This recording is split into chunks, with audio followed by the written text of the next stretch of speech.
Well, I think we addressed the tackling. I don't think the tackling was poor in Ohio State game. We tackled. I measure tackling, and we take a tackling percentage.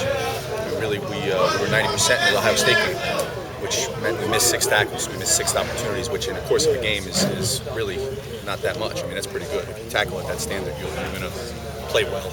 You're not going to give up a lot of big plays and a lot of yards and those sorts of things. And I think we did that. I think we saw it against Ohio State. We didn't tackle as well against Kansas State. We tackled below that standard. So we haven't changed anything that we're doing. I mean, we've been doing the same drills over and over.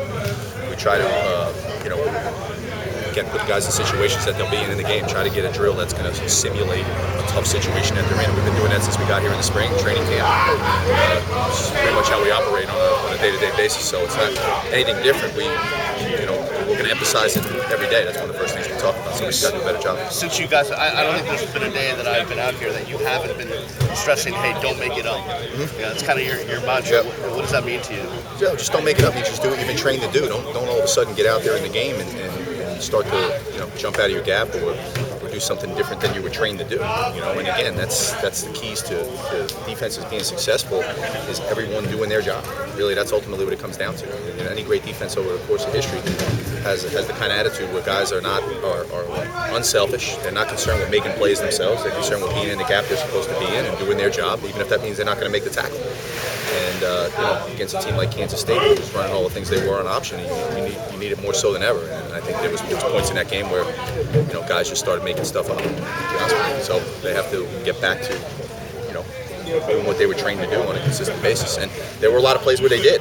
It's just the wrong times where we had a couple MEs or we had a guy out of his gap or somebody do something they weren't supposed to do and we got exposed for it. There were a lot of good plays in there. And I think we have to teach both ends. I think we're consistent with how we do it. We go in and we show them the plays where they were successful, why they were successful, and then show them the plays why they weren't successful and hope that we have a lot more successful plays. Last question, freelancing, to stop the freelancing. What do you do in practice? And do guys lose starting jobs? Yeah. I mean, it's competition every day. I mean, these jobs are wide open. I mean, there's no spots open. You know what I mean? It's kind of a one-day renewable. You know what I mean?